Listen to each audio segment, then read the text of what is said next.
Hello, everybody. This is Master BC. And Lady Lilith. I look like a demon in this light. Hello. My hair is a mess. I guess it's fitting for what we're doing today. Today we are doing something quite different. I really look like a demon in this light. Anyways, today we're going to read a creepypasta. Well, I'm going to read it. I don't feel good. She don't feel good, but... There we go. And then after the creepypasta, he's going to read something I wrote in high school.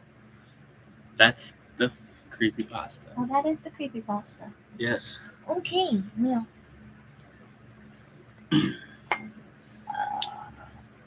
Lucifer's Daughter by Lily.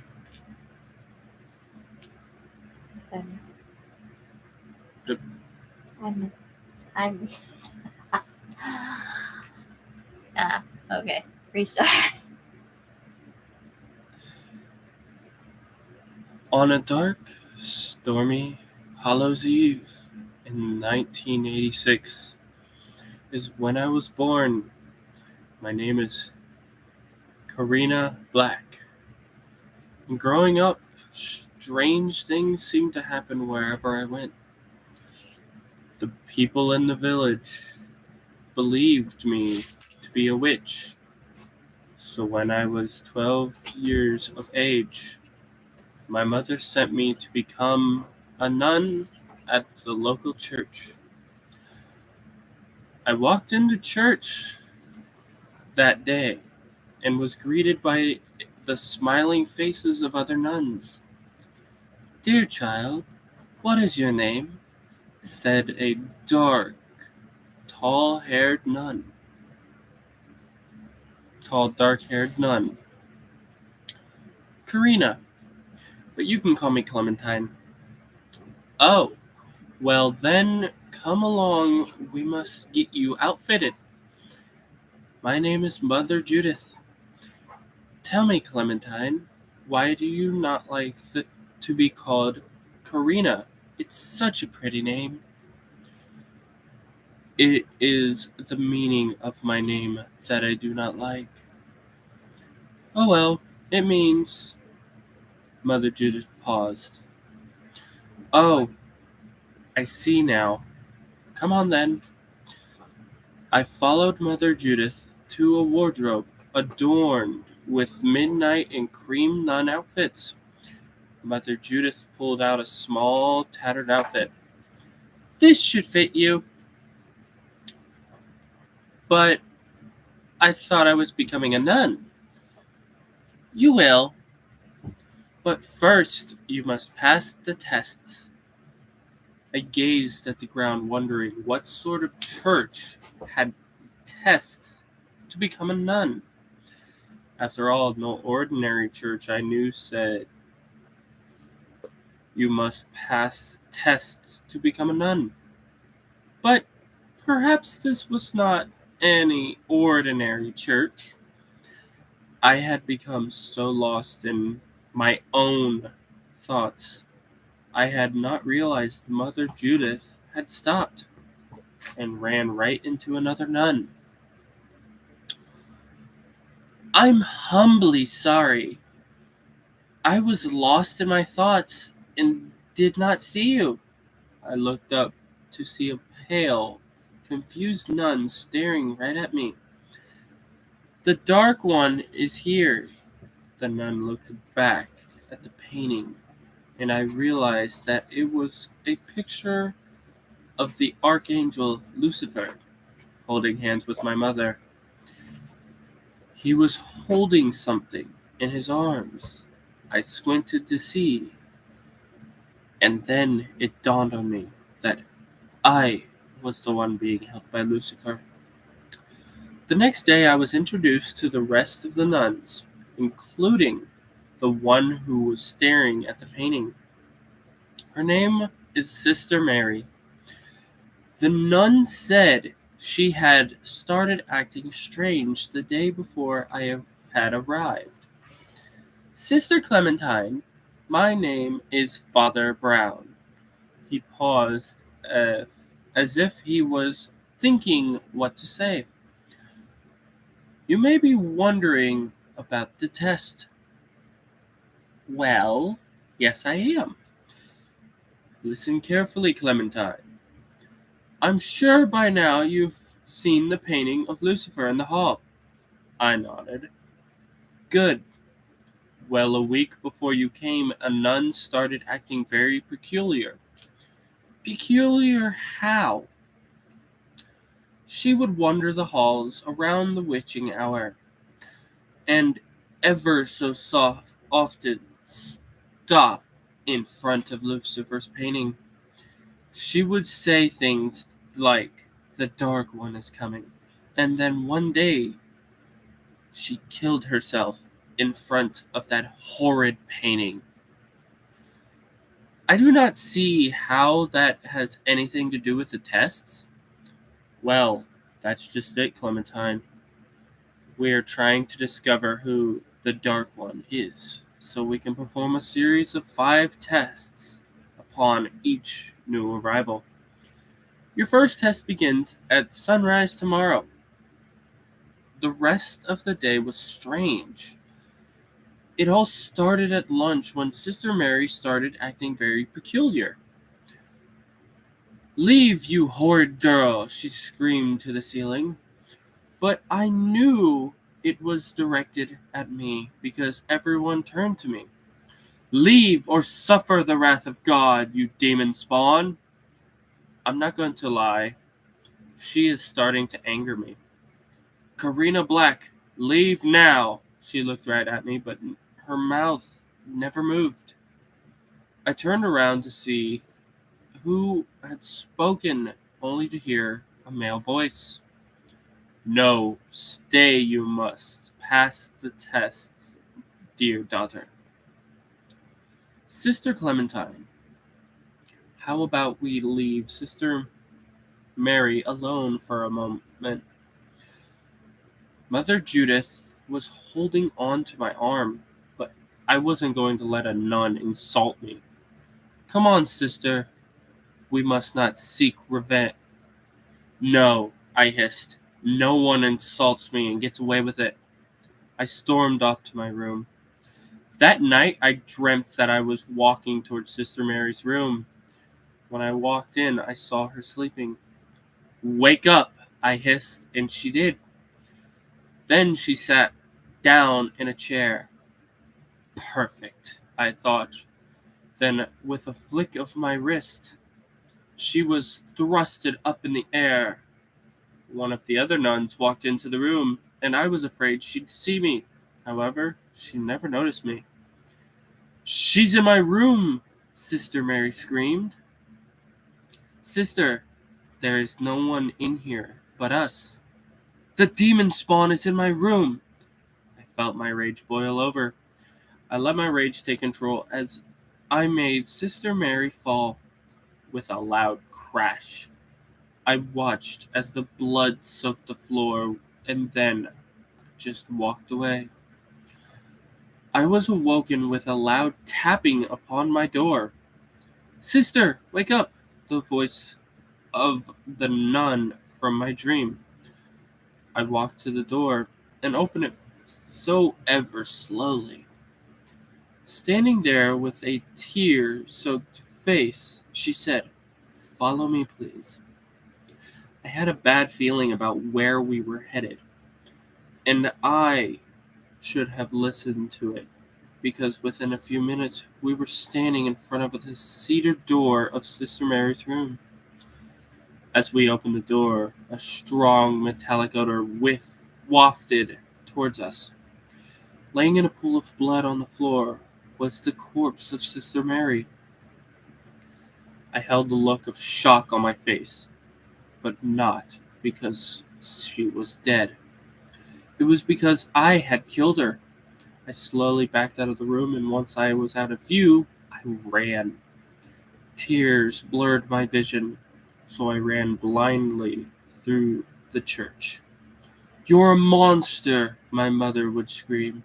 I know, trust me, mother. I know." I screamed out loud. Still blindly running through the church, I hit something hard. I opened my eyes and realized where I was. No, not here. Please, anywhere but here. In front of me was Lucifer's painting, my mother's painting, my painting. So this is what you wanted, Father? I screamed as I hit the painting. You wanted me to kill her. You wanted me to prove how powerful my rage is. You wanted me to become something that I'm not. You wanted me to become a murderer, a monster. No, you wanted me to become what I was always meant to become, the Dark One. Yes, I know now. My rage is powerful. So you better beware, Father, because it is now directed at you. I am counting. I am coming for you, Father. So be warned. I sat down, realizing what I had to do. I went back to my room, filled with hatred and remorse. Soon, there was soft knocking.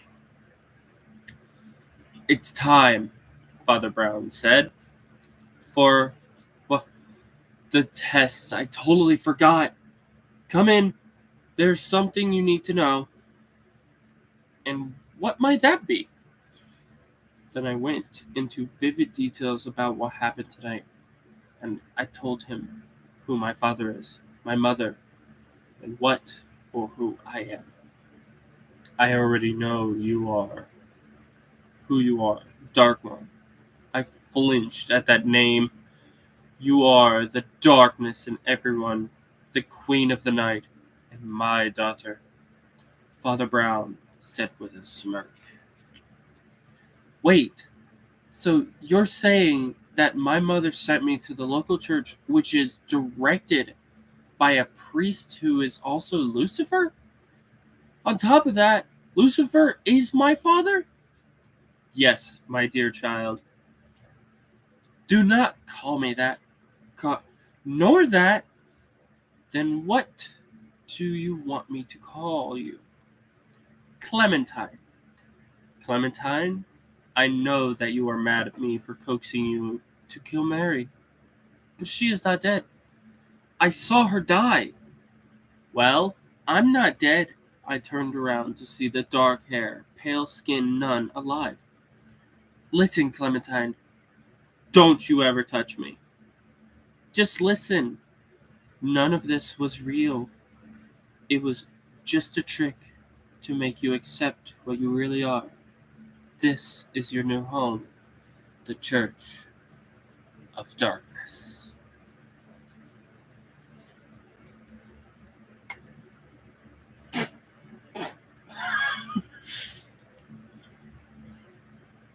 Honestly, that is something that Lily wrote in high school. I mean, she did make some tweaks to it because grammar mistakes. Yeah. It was originally Samuel's daughter, but I feel like some people wouldn't get that reference, and I'm not afraid. Hello, demon me back again. Hi. Literally, demon. Hi. But yes, that was actually originally it was based off a photo of a nun floating in a fucking church. Yeah, that we were shown in class, and I kind of escalated it from there. It was supposed to be a Halloween prop, and I think I hit the nail on the head. What do you think? However, I did get called down to the principal's office for that one. I did. Yeah. Because as you heard, there was a bit gory in there, and it was verging on satanic. Verging. Yes, it was just verging on satanic. Totally. Just verging. I was in a small town high school, actually. Um, and that was an interesting thing because I didn't expect it to go that way, but it went that way in the end. And what are you doing? That's not. So hello, me back at it again. What's the demon face? On to the next creepypasta. I roll away. It's not mine. This one is called My Sister Never Came Back from Her Film Convention. Have you ever I'm read the this one? only one who remembers her. Written by Sewer Queen. I used to have an older sister. Her name was Aline, though she was always preferred to be called by her first two initials, E.V, or Evie, as we'd often spell it. Evie was a fine sister. On one day she might have stood up for me against our father's slurred contempt, and on another she'd push me to the ground for rooting into her drawers. She was, in all cases, a fine normal sister. I loved her. I wish I had told her that. What Evie loved were movies. Our parents used to joke that she had learned to appreciate cinema before she learned to walk, and I could always see why. After school, she'd lull me into her room to preach about wonders of movies as foreign to one another as Fight Club and Liquid Sky. And Evie was lucky. I was 5 when she got her first digital camera. I was 11 when she stopped asking me to appear in her short films. Our mom did everything to support her hobby. She'd pay for Evie to attend summer camps that placed an emphasis on the creative exploration of film. She paid for Evie's equipment, and come later in life, she even paid for Evie's film school. The day Evie left, I felt as though an anchor had been lodged into my chest. "It's okay, Emily," she whispered. "I'll still visit on holidays, and you can always call or text me whenever you'd like." Rain pelted down our driveway. Tears welled up in my eyes. "But what if you don't pick up?" She laughed, a low, shallow sound. Her hand rustled through my hair before the sound of her footsteps left me in waiting. As an assignment in her final year, Evie directed and wrote a short film, though I never saw it. She had told me had something to do with a boy who found himself lost in the dreams of his father. It won an award, and soon after she was formally invited to the Brooksfield Convention. "Should I know what that is?" our mother asked. A wink in her hand, a whisk in her hand, and a bowl beneath her. "No, but I've heard of a few of my classmates talk about it before. They want to show off my movie." She could scarcely contain her excitement. I smiled. "It's all good." "It's that good?" "Yeah, they said it had the workings of Jodorowsky. Jodorowsky." She left for the convention, and after a few days with no update, I decided to call. I took out my phone, eager to know how the showing went. But when I looked into my recent calls, she wasn't there. I checked my contacts, my messages, and still, no Evie. I trudged into the living room, failing to shake off the grogginess of having just woken up. Mom sat on the couch, invested in a book. Hey, Mom, I think my phone deleted Evie's contact. Can I use yours? She stole her glance away from the pages. Evie, is that a friend of yours? Ha ha, I mocked. Yeah, she's a friend of mine. So could I use your phone? Sure, sweetie. She handed it over, and I went through the same routine. Calls, texts, contacts, no Evie.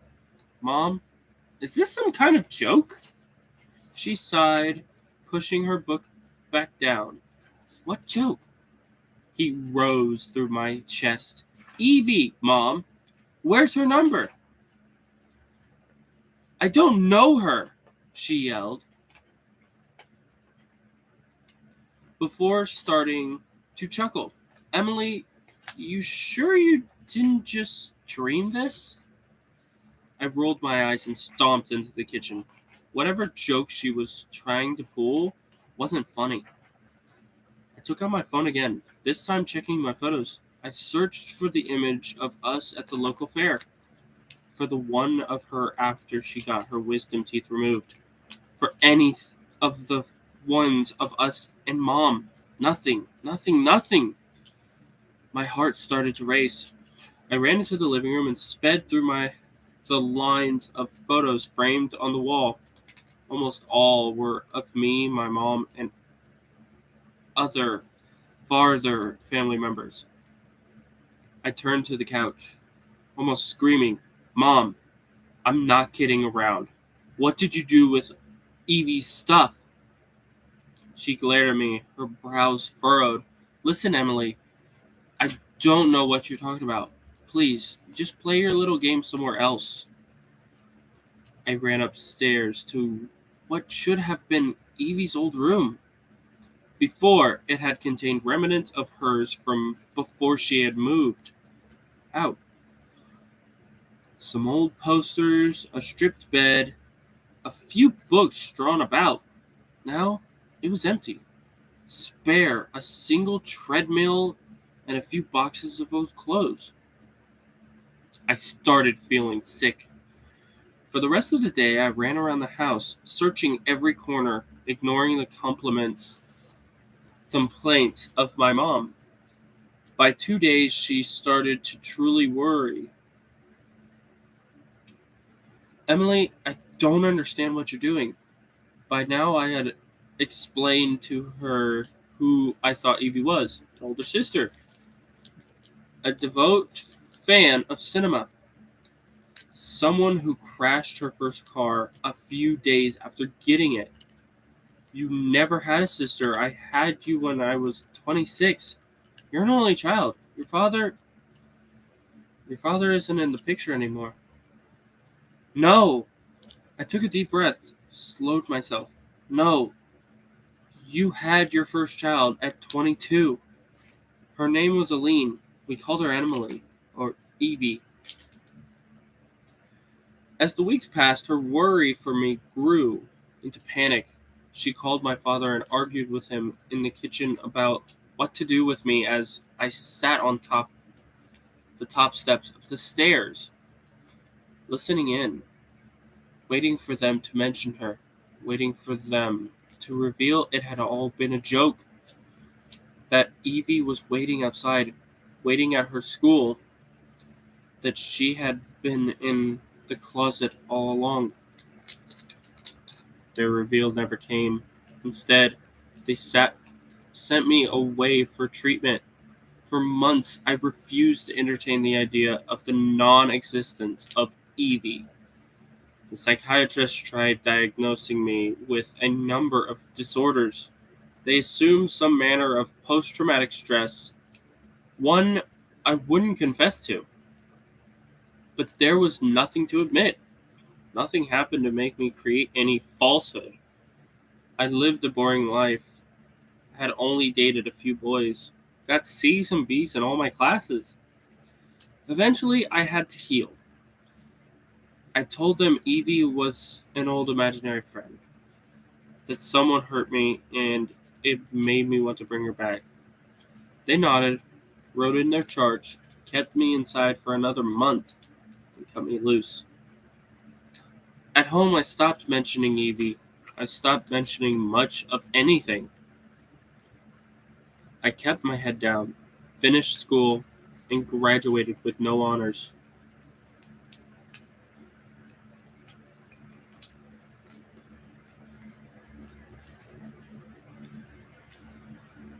You're graduated with no honors.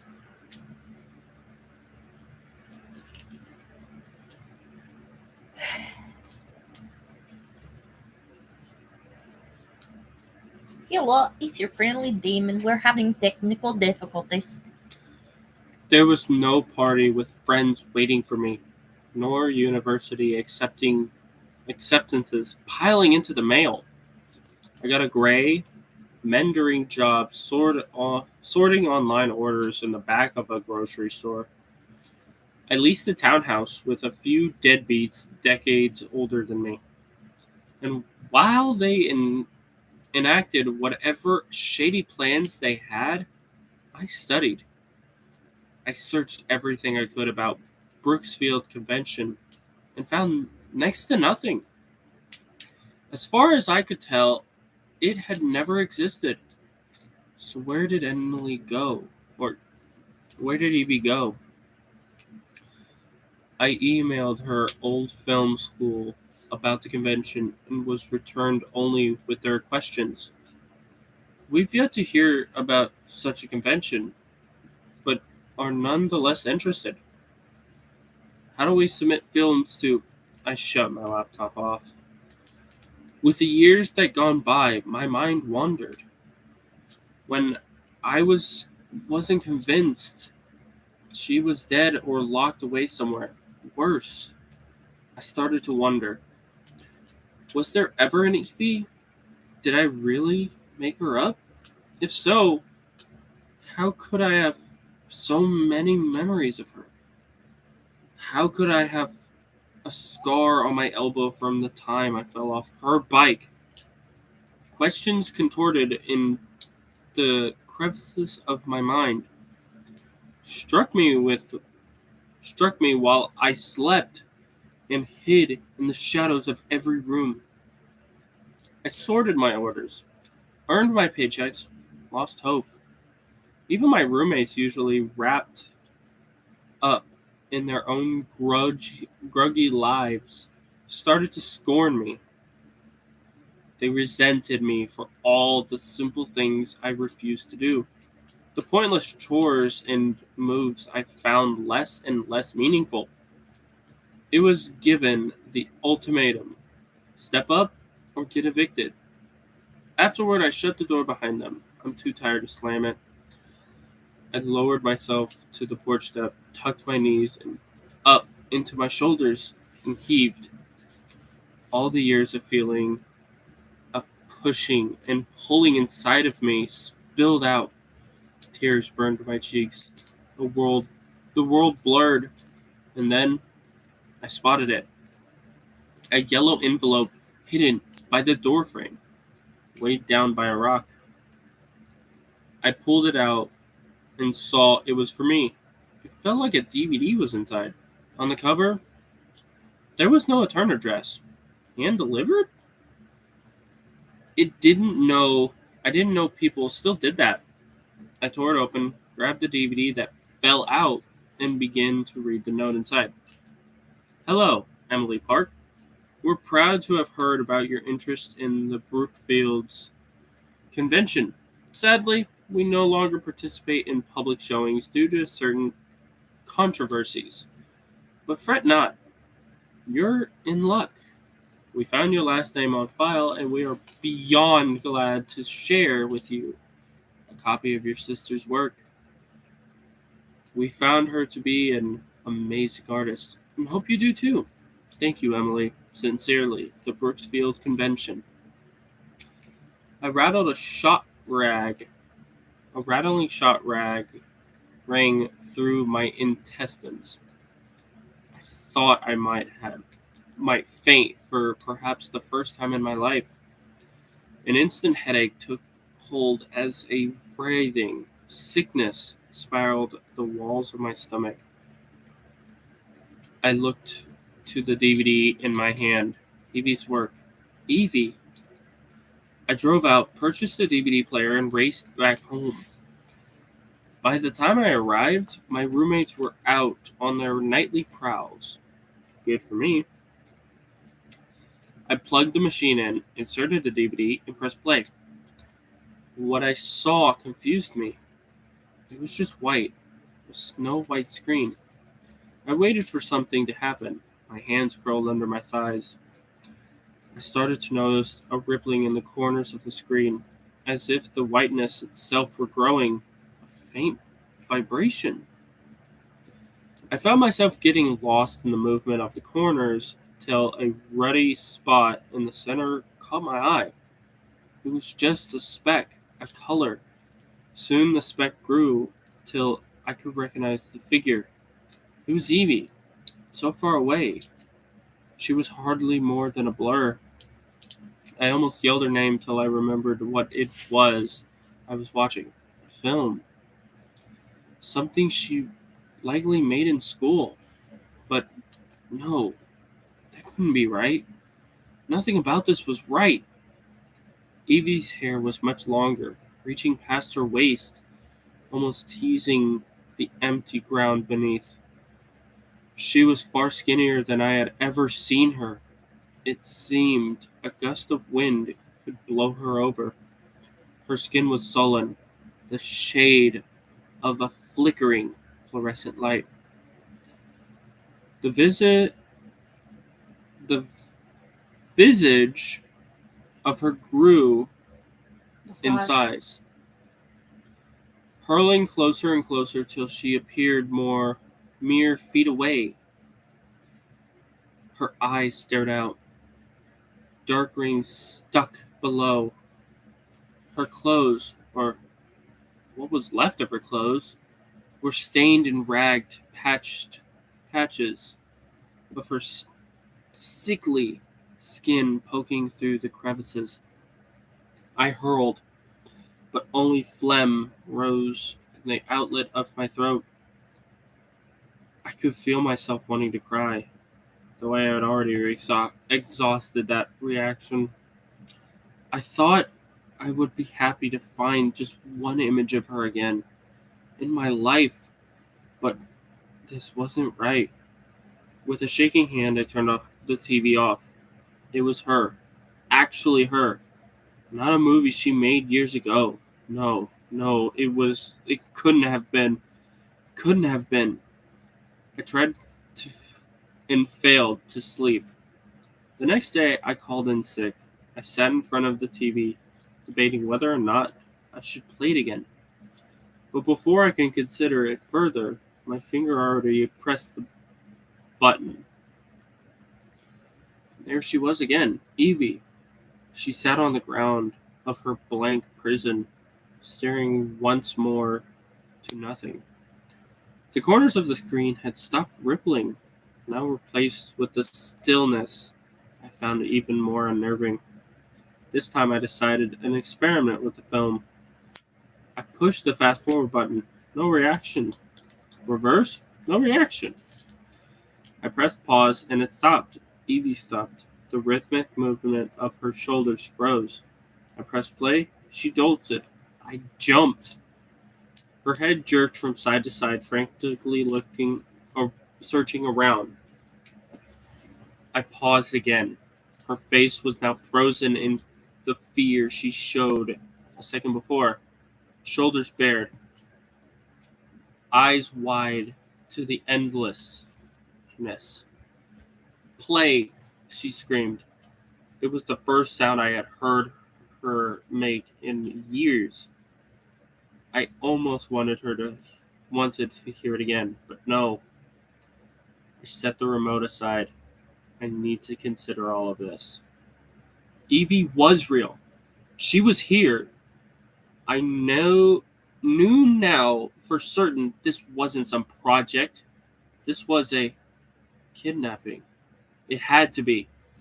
It was some kind of live footage broadcasted from somewhere, made to react to my remote. She was brainwashed by maniacs. But how could they have brainwashed everyone else? No, no. I turned back to the screen. She was walking forward. The camera kept pace in front of her, always showing the progression of her steps from a few feet away. She screamed again, jumping up and down, started punching herself over and over. She had just started to rip off her clothes before I scrambled to turn off the TV. Tears started to run down my cheek as I was met with the slamming coming from the front door. I yelped, staring out of the hardwood frame till I was calm enough to step towards it. I stared at the peephole. There was no one there.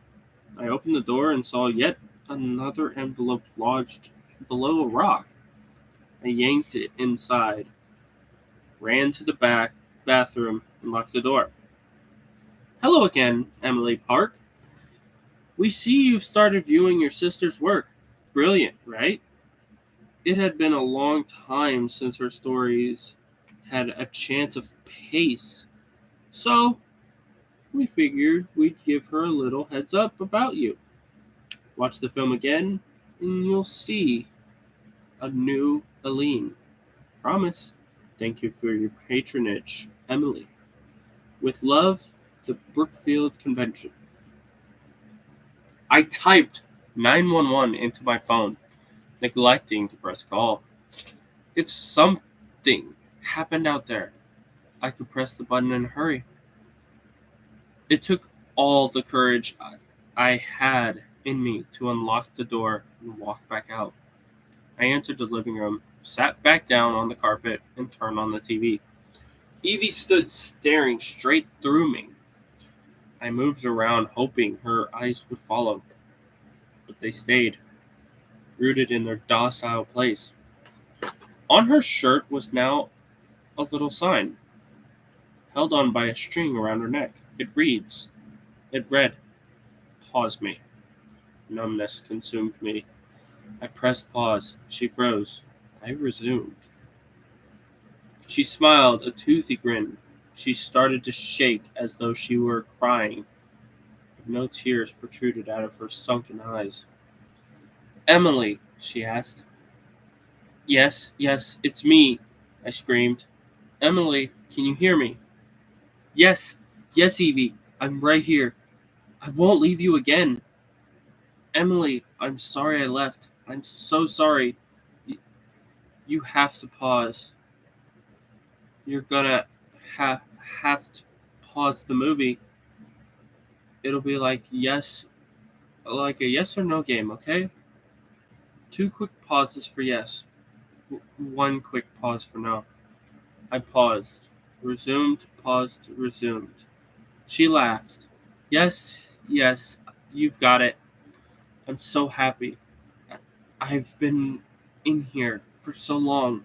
How long? She tilted her head questioningly. 5 years? I paused, resumed. No, no, okay. Is it higher? Paused, resumed. Paused, resumed. Yes. 6? No, wait, 7. 7? Paused, resumed. No. Her eyes fluttered. Not 6, not 7. She took a step to the side. I want to talk about something else now. Pause, resume, pause, resume. Yes. She left her mouth agape. How, how's Mom doing? Is she good? Yes. She must have worried so much. Does she still talk about me? My finger hesitated over the button. Evie, she probed. Yes. Oh, well, I hope she only brings up the good stuff. Not a need to bring up what I did with the car or anything. I smirked. Drops of tears were falling onto my bare knees, spilling over onto the carpet. Evie, I want to get out of here. I considered pausing a response, but waited. I want to go home. I want. She stopped herself, looking out at the something in the horizon. Something in my direction. I've had a good time to talk with you, Emily. You must be so grown now. I wish I could see you. Yes. There's something they want me to tell you. My movie has gotten stale. She choked out a laugh. They say my audience is tired of watching me. I'm too boring. She scratched the side of her head. Her body shook. I shuffled back, almost expecting what she was going to say. Emily, they want you. I gagged, turned everywhere around me, anticipating I'd find someone tucked away in the corners, stalking me. No, I pressed. Emily, listen, okay? They want you here, all right? She stared fully into that thing in the horizon, somewhere towards me, beyond me. If you come here, they won't want me anymore. I'll get to go home, see Mom again, see Dad. She gulped. If you don't accept, they won't need me anymore. But no, don't assume what they mean about that. They won't need me in this kind of a movie anymore. They'll put me somewhere else. They'll put me into a different kind of movie. I don't know. I can't have that, Emily. She turned back to my direction. Do you understand? Yes. Will you help me? Dot, dot, dot. Yes. Yes. Thank you. Oh my, yes. Thank you so much. Okay. Just, you're probably in front of the screen now, right? Well, just walk toward it. I did as she instructed. Now, put your hands against the screen. I placed my palms onto the glass, feeling a movement within. Keep them there. Her voice drifted away as her visage shifted further and further down till she was again just a speck on the screen. Crash! My ears ringed. My hands twitched. I opened my eyes again and saw nothing. White everywhere. Evie, are you there? I yelled. My body froze, unfroze, froze, unfroze. The sensation was nearly unbearable, but I knew what it meant. Yes. Okay, I said mostly to myself. Evie, you'll come back, right? You'll come back for me? I waited to feel myself freeze. I wanted to feel myself freeze. I waited to feel myself freeze. That's it. That's where it ends.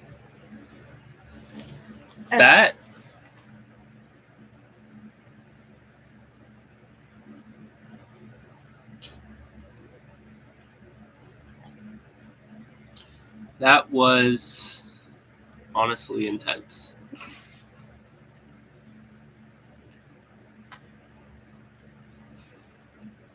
Anyways, hopefully you all have enjoyed listening to creepypastas. This is something I enjoy listening to on a daily basis. I still look like a demon. Rawr. And whenever you get the chance, maybe you should too. I'm not in fucking frame. Hi! Hello!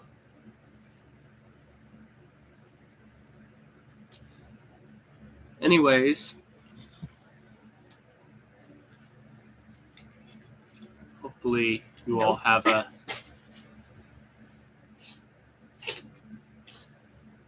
good night's sleep. Sweet nightmares. This is Master BC. And Lady Lilith. Signing off. Bye-bye.